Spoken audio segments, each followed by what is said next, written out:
കേരള മുഖ്യമന്ത്രി പിണറായി വിജയനെ എപ്പോൾ അറസ്റ്റ് ചെയ്യും?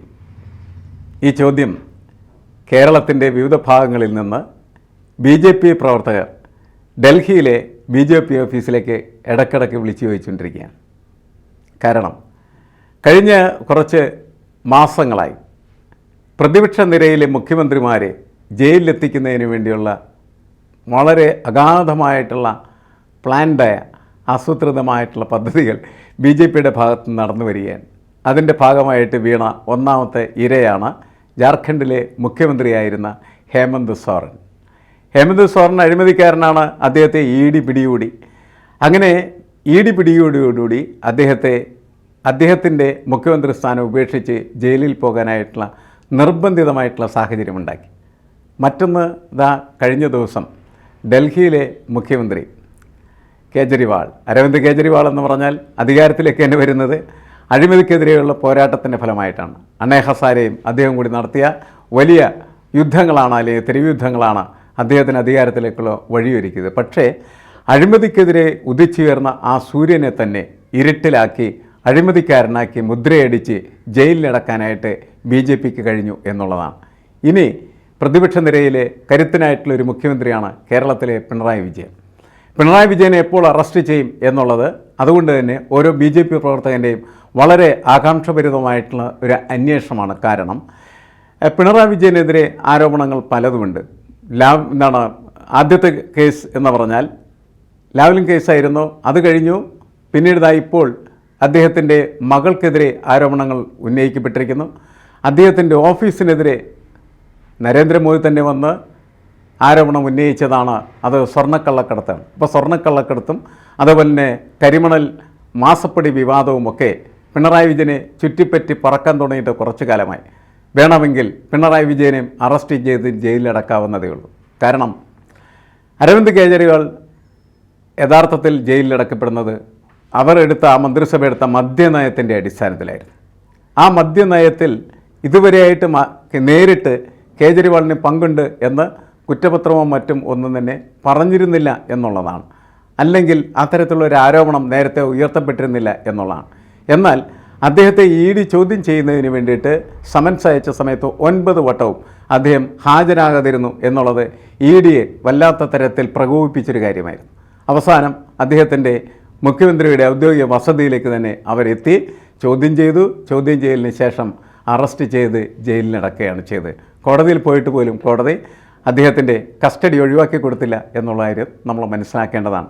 അത്ര ഗൗരവമായ രീതിയിൽ അദ്ദേഹം ജയിലിലടക്കപ്പെട്ടതിൻ്റെ പ്രധാന ആണി എന്ന് പറയുന്നത് ഹൈദരാബാദിലെ ഒരു വലിയ മദ്യക്കച്ചവടക്കാരനാണ് എന്നുള്ള കാര്യം മനസ്സിലാക്കണം. അദ്ദേഹത്തിൻ്റെ പേരിൽ ഉയർന്ന ഒരാരോപണം ആണ്. പിന്നീട് അദ്ദേഹം ആ കേസിൽ മാപ്പുസാക്ഷിയാക്കപ്പെടുകയാണ് ചെയ്തത്. മാപ്പുസാക്ഷിയാക്കപ്പെടുന്നത് അദ്ദേഹം BJPക്ക് പണം നൽകിയതിന് ശേഷം മാത്രമാണ്. ആദ്യം 5 കോടിയും പിന്നീട് 34 കോടിയും BJPയുടെ ഇലക്ഷൻ ഫണ്ടിലേക്ക് സംഭാവന കൊടുത്തതിന് ശേഷം അദ്ദേഹത്തെ കേസിൽ നിന്ന് ഒഴിവാക്കി അദ്ദേഹത്തെ മാപ്പുസാക്ഷിയാക്കി മാറ്റി. ആ മാപ്പുസാക്ഷിയാണ് യഥാർത്ഥത്തിൽ കേജ്രിവാളിനെതിരെ തെളിവ് കൊടുക്കുന്നു.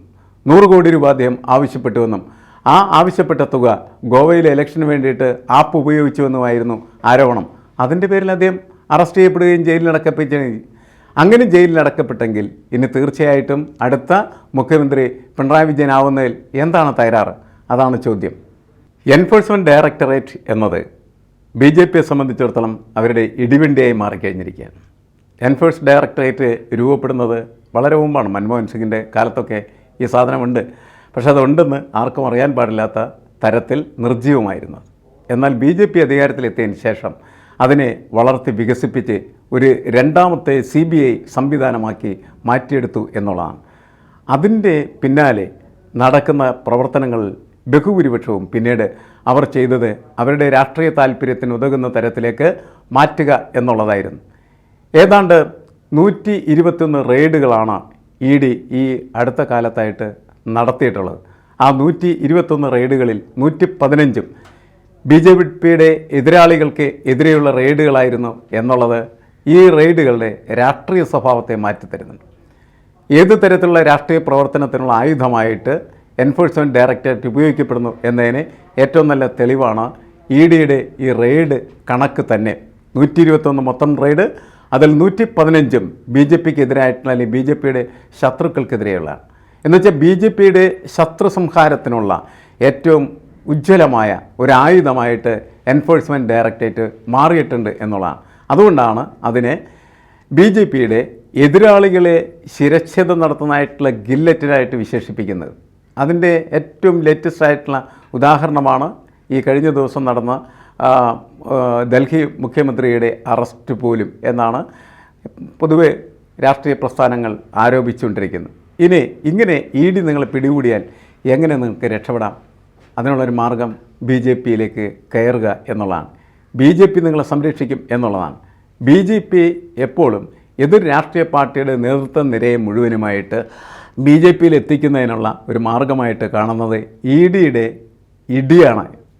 ഇടിച്ച് അവരെ ഈ പാർട്ടിയിലേക്ക് കൊണ്ടുവരിക എന്നുള്ളതാണ്.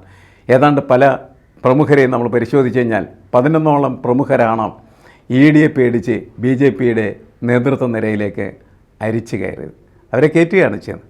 അങ്ങനെ ബി ജെ പി അതിൻ്റെ മാസ് ബേസ് വർദ്ധിപ്പിച്ചുകൊണ്ടിരിക്കുന്നത് അതിനുള്ളൊരു ഉപകാതി കൂടിയായിട്ട് ഇത് മാറിക്കഴിഞ്ഞിരിക്കുകയാണ് ചെയ്യുന്നത്. ഇപ്പോൾ കോൺഗ്രസിൻ്റെ ശക്തനായിട്ടുള്ള ഒരു നേതാവായിരുന്നു ഹേമന്ത് ബിശ്വ ശർമ്മ. അദ്ദേഹം ശാരദ ചിട്ടി ഫണ്ടിൽ അഴിമതിക്കാരനായിട്ട് ചിത്രീകരിക്കപ്പെട്ട് ഇ.ഡി പിടികൂടി കഴിഞ്ഞപ്പോൾ അദ്ദേഹം നേരിട്ട് കോൺഗ്രസ് രാജിവെച്ച് ബി ജെ പിയിലെത്തി. പിന്നീട് അദ്ദേഹത്തിനെ ഇ.ഡി പിടികൂടുന്നില്ല, പിന്നീട് തർക്കങ്ങളില്ല, ബഹളങ്ങളില്ല, സ്വസ്ഥമായിട്ട് ജീവിതം എന്നുള്ളതാണ്. മറ്റൊരു പ്രമുഖ നേതാവ് എന്ന് പറയുന്നത് മമതാ ബാനർജിയുടെ വലങ്കയായി പ്രവർത്തിച്ചിരുന്നതായിട്ടുള്ള നേതാവാണ്. ബംഗാളിലെ സുവേന്ദു അധികാരി മമതാ ബാനർജിയുടെ തീപ്പൊരി പ്രാസംഗികനായിരുന്നു. മാത്രമല്ല ശക്തമായിട്ടുള്ള സംഘാടകനായിരുന്നു. പക്ഷേ അദ്ദേഹം അഴിമതിക്കാരനായി ചിത്രീകരിക്കപ്പെട്ടപ്പോൾ രക്ഷപ്പെടാനായിട്ടുള്ള ഏകമാർഗം എന്ന് പറയുന്നത് ബി ജെ പി ആണെന്ന് കാണുകയും അദ്ദേഹം ബി ജെ പിയിൽ ചേരുകയും ഇന്ന് ബംഗാളിലെ പ്രതിപക്ഷ നേതാവ് സുവേന്ദു അധികാരിയാണ്. അദ്ദേഹത്തിൻ്റെ ശക്തിയിലാണ് ബി ജെ പി ബംഗാളിൽ വികസിക്കുന്നതും അതേപോലെ തന്നെ ഊർജ്ജസ്വലമായി പ്രവർത്തിക്കുകയും ചെയ്യുന്നത്. മഹാരാഷ്ട്രയിലെ മുൻ മുഖ്യമന്ത്രിയും കോൺഗ്രസ് നേതാവും ഇതേപോലെ തന്നെ അഴിമതിക്കാരനായി ചിത്രീകരിക്കപ്പെടുകയും ഇ.ഡിയും സി ബി ഐയും പിന്നാലെ കൂടുകയും ചെയ്തപ്പോൾ അദ്ദേഹം രക്ഷയ്ക്ക് വേണ്ടിയിട്ട് ബി ജെ പിയിൽ ഓടിക്കയറുകയാണ് ചെയ്തത്. ഇതുപോലെ തന്നെ മറ്റൊരു നേതാവാണ് ഗോവയിലെ മുൻ മുഖ്യമന്ത്രിയായിരുന്ന ദിഗംബർ കാമത്ത്. അദ്ദേഹം ലൂയിസ് ബർജർ പദ്ധതിയിൽ അഴിമതിക്കാരനായിട്ട് ചിത്രീകരിക്കപ്പെടുകയും ഇ.ഡിയും സി ബി ഐയും പിന്നാലെ കൂടുകയും ചെയ്തു. രക്ഷയ്ക്കായിട്ട് അദ്ദേഹം കോൺഗ്രസിൽ നിന്ന് കൂറുമാറി ബി ജെ പിയിൽ ചേരുകയാണ് ചെയ്തത്. അങ്ങനെയാണ് അദ്ദേഹത്തിൻ്റെ സുരക്ഷിതത്വം ഉറപ്പുവരുത്താനായിട്ട് കഴിഞ്ഞത്. ഇതുപോലെ നിരവധി നേതാക്കൾ കോൺഗ്രസിൽ ചേക്കേറിക്കൊണ്ട് സുരക്ഷിതത്വം ഉറപ്പുവരുത്തി. അജിത് പവാർ അങ്ങനെയാണ്. സഹകരണ രംഗത്ത് വലിയ കുംഭകോണത്തിന് വിധേയമായ അദ്ദേഹം ഇ.ഡി അറസ്റ്റ് ചെയ്യും എന്ന് ഭയപ്പെട്ട് കോൺഗ്രസിൽ കയറുകയാണ് ചെയ്യുന്നത്. ഇത്തരത്തിൽ നിരവധി നേതാക്കളെ ഇ.ഡിയെ ചൂണ്ടി ഭീഷണിപ്പെടുത്തി ബി ജെ പിയിൽ എത്തിക്കുന്ന ഒരു സംവിധാനം എന്ന് പറയുന്നത് ഈ അടുത്ത കാലത്തായിട്ട് ബി ജെ പി പ്രയോഗിച്ച് വരുന്ന ഒരു തന്ത്രമായിട്ട് നമുക്ക് കണക്കാക്കാൻ പറ്റുന്നത്. അങ്ങനെ ഇ.ഡി എന്ന് പറഞ്ഞാൽ യഥാർത്ഥത്തിൽ ബി ജെ പിക്ക് ആളെ കൂട്ടാനും എതിർ രാഷ്ട്രീയ പ്രസ്ഥാനങ്ങളുടെ തലമുതിർന്നതായിട്ടുള്ള നേതാക്കളെ ആ പ്രസ്ഥാനങ്ങളിൽ നിന്ന് അടർത്തി മാറ്റാനും വേണ്ടി ഉപയോഗിക്കപ്പെടുന്ന ഒരു സംവിധാനമായും മാറുകയാണ് ചെയ്തിരിക്കുന്നത്. അതുകൊണ്ടാണ് യഥാർത്ഥത്തിൽ ഇ.ഡിയുടെ പ്രവർത്തനം എന്ന് പറയുന്നത് സത്യസന്ധമായ കാര്യങ്ങൾ പരിശോധിക്കുന്നതിനും അഴിമതിക്കാരെ ജയിലിലടക്കുന്നതിനും വേണ്ടിയുള്ളതല്ല എന്ന് നമ്മൾ മനസ്സിലാക്കുന്നത്. അഴിമതിക്കാരെ കണ്ടെത്തുന്ന ഒരു റഡാറാണത്. അത് ശരിയാണ്. പക്ഷേ ആ അഴിമതിക്കാരൻ ബി ജെ പിക്കാരനായാൽ അയാൾക്കെതിരെ നടപടിയില്ല, അല്ലെങ്കിൽ അയാൾക്ക് ജയിലിലേക്ക് പോകാം എന്നുള്ളതാണ്. ഇത് യഥാർത്ഥത്തിൽ എതിരായിട്ടുള്ള ശബ്ദങ്ങളെ ഇല്ലാതാക്കുന്നതിന് വേണ്ടിയുള്ള ഒരു പൊളിറ്റിക്കൽ സ്ട്രാറ്റജിയായിട്ട് നമുക്ക് വിലയിരുത്തേണ്ടതായിട്ട് വരും. യഥാർത്ഥത്തിൽ ബി ജെ പി എന്താണ് ചെയ്തത്? ഇന്ത്യയിലെ എല്ലാ രാഷ്ട്രീയ പാർട്ടികളും പ്രതിപക്ഷത്തെ അമ്പരപ്പിക്കുകയും അന്താളിപ്പിക്കുകയാണ് ചെയ്തത്. അവസാനത്തെ പാർലമെൻറ്റ് സമ്മേളനം നടന്ന സമയത്ത് 141 എം.പിമാരെയാണ് പാർലമെൻറ്റിൽ നിന്ന് സസ്പെൻഡ് ചെയ്ത്. ഏതാണ്ട് 40% വരുന്നതായിട്ടുള്ള ജനങ്ങളുടെ പ്രതിനിധികളാണവർ. അങ്ങനെ 40% ജനങ്ങളെ നിശബ്ദമാക്കിക്കൊണ്ടാണ് അവസാനത്തെ നമ്മുടെ പാർലമെൻറ്റ് സമ്മേളനം അവസാനിച്ചെന്ന്. ഇതൊരു രാഷ്ട്രീയ പാർട്ടിക്കും ആലോചിക്കാൻ കഴിയുന്നൊരു കാര്യമല്ല. അത്രയും ശക്തമായിട്ടുള്ള തീരുമാനമെടുക്കാൻ, തീവ്രമായിട്ട് പ്രവർത്തിക്കാൻ കഴിയുന്ന ഒരു രാഷ്ട്രീയ പാർട്ടി ആണ് ബി ജെ പി എന്ന് ബി ജെ പി എതിരാളികൾ ബോധ്യപ്പെടുത്തിക്കൊണ്ടിരിക്കുകയാണ് ചെയ്യുന്നത്. ഇങ്ങനെ പ്രവർത്തിക്കുന്നതിൻ്റെ ഒരു ഫലം എന്ന് പറയുന്നത് എതിരാളികൾ പെട്ടെന്ന് തന്നെ നിഷ്പ്രഭരായി പോവും എന്നുള്ളതാണ്. കാരണം എതിരാളികൾക്ക് പിടിച്ചേൽക്കാൻ പറ്റാത്ത തരത്തിൽ പൂഴിക്കടകനാണ് ബി ജെ പി എന്ന്. അവിടെ ധാർമ്മികതയും അതേപോലെ രാഷ്ട്രീയ ആദർശമൊന്നും പ്രശ്നമല്ല. എതിരാളിയെ തോൽപ്പിക്കുക എന്നുള്ളതാണ്. ഇപ്പോൾ വിന്നിംഗ് പൊസിഷനിൽ നിൽക്കുന്നു എന്നുള്ളതിൻ്റെ പേരിൽ എന്ത് ചെയ്തു കഴിഞ്ഞിട്ടുണ്ടെങ്കിലും ആർക്കും അവരെ ചോദ്യം ചെയ്യാൻ പറ്റാത്തതായിട്ടുള്ളൊരു സാധ്യത നിലവിലുണ്ട്. ആ സാധ്യതയെ സമ്പൂർണ്ണമായിട്ട് അവരുപയോഗിക്കുകയാണ് ചെയ്യുന്നത്. അതുതന്നെയാണ് മതപരമായിട്ടുള്ള സംവിധാനങ്ങളിലേക്ക് ഇന്ത്യൻ പാർലമെൻറ്റിനെ കൊണ്ടുപോകുന്നതിനും ഒരു മടിയും BJP കാണിച്ചില്ല എന്നുള്ളതാണ്. കഴിഞ്ഞ വർഷമാണ് യഥാർത്ഥത്തിൽ പാർലമെൻറ്റിനകത്ത് വലിയ ഒരു സ്തൂപം സ്ഥാപിച്ചു. ആ സ്തൂപം എന്ന് പറയുന്നത് പഴയ കാലത്തെ മതപരമായിട്ടുള്ള ആചാരത്തിൻ്റെ ദണ്ട് സ്ഥാപിച്ചു എന്നുള്ളതാണ്. അങ്ങനെ സ്ഥാപിക്കുന്നതിൽ യാതൊരു മടിയോ സംശയമോ വിമുഖതയോ ഒന്നും BJPയെ ബാധിക്കുന്നില്ല. കാരണം എന്താണ്? അത് BJPയുടെ പോളിസിയാണ്. BJP നടപ്പിലാക്കുകയാണ് ചെയ്യുന്നത്. ഇവിടെ ഒരു തടസ്സവും BJPക്ക് ഇല്ല എന്നുള്ളതാണ് പ്രധാനപ്പെട്ട കാര്യം. അപ്പം BJP എന്ത് ആഗ്രഹിക്കുന്നു അതെല്ലാം നടപ്പിലാക്കുന്നതിന് വേണ്ടിയുള്ള സംവിധാനങ്ങളെ, ഭരണഘടനാ സംവിധാനങ്ങളെ മുഴുവനുമായിട്ട് മാറ്റിയെടുത്തു എന്നുള്ളതാണ്. ഇടയ്ക്ക് ചിലപ്പോൾ ചില പരാജയങ്ങളൊക്കെ BJP നേരിടുന്നുണ്ട് ഭരണകൂടത്തിൽ നിന്ന്, സുപ്രീം കോടതിയിൽ നിന്ന്. ഇപ്പോൾ ഉദാഹരണത്തിന് ഇലക്ട്രൽ ബോണ്ട് വന്ന സമയത്ത് BJPക്ക് ഇഷ്ടമുള്ള ഒരു വിധിയായിരുന്നില്ല സുപ്രീം കോടതിയിൽ നിന്ന് വന്നത്. പക്ഷേ അതിനെങ്ങനെ മറികടക്കാൻ പറ്റും എന്ന് പിന്നീട് ആലോചിച്ചുകൊണ്ടിരിക്കുകയാണ് ചെയ്യുന്നത്. അതിനുമുള്ള സംവിധാനങ്ങളിലേക്കും അത് എത്തിച്ചേരും. ഇപ്പോൾ ചുരുക്കത്തിൽ BJPയെ സംബന്ധിച്ചിടത്തോളം എതിരാളികളെ ഉന്മൂലനം ചെയ്യുക, അതിനെ എങ്ങനെയാണ് ഭരണഘടനാ സാധ്യതകളെ, സംവിധാനങ്ങളെ ഉപയോഗിക്കേണ്ടത്, അതിന് ഏറ്റവും നല്ല ഉദാഹരണമായി EDയുടെ പ്രവർത്തനം മാറി തീർന്നിട്ടുണ്ട്. അതുകൊണ്ട് തന്നെ ഏത് നിമിഷവും വേണമെങ്കിൽ പിണറായി വിജയനെ പോലെയുള്ള ഒരു മുഖ്യമന്ത്രിയെ പിടിച്ച് ജയിലിലിടാനായിട്ട് കേന്ദ്ര ഭരണകൂടത്തിന് കഴിയും എന്നുള്ളതാണ്. പിണറായി വിജയൻ മാത്രമല്ല, സ്റ്റാലിനെ പോലും ചിലപ്പോൾ നരേന്ദ്രമോദി പിടിച്ച് ജയിലിലിട്ടേക്കാം. പക്ഷേ ഏത് സാഹചര്യത്തിൽ, ഏത് സമയത്ത്, അത് തീർച്ചയായിട്ടും തീരുമാനിക്കുന്നത് പൊളിറ്റിക്കൽ സിറ്റുവേഷൻസാണ്. അനുകൂലമായിട്ടുള്ള പൊളിറ്റിക്കൽ സിറ്റുവേഷൻ അല്ലെങ്കിൽ ആവശ്യമായിട്ടുള്ള പൊളിറ്റിക്കൽ സിറ്റുവേഷൻ ഉണ്ടായി എന്ന് BJPക്ക് തോന്നിയാൽ അതും നടക്കും. കൂടുതൽ വാർത്തകളും വിശേഷങ്ങളും നിങ്ങളിലേക്ക് എത്താൻ ABC മലയാളം സബ്സ്ക്രൈബ് ചെയ്യുക, ബെൽ ബട്ടണും അമർത്തുക.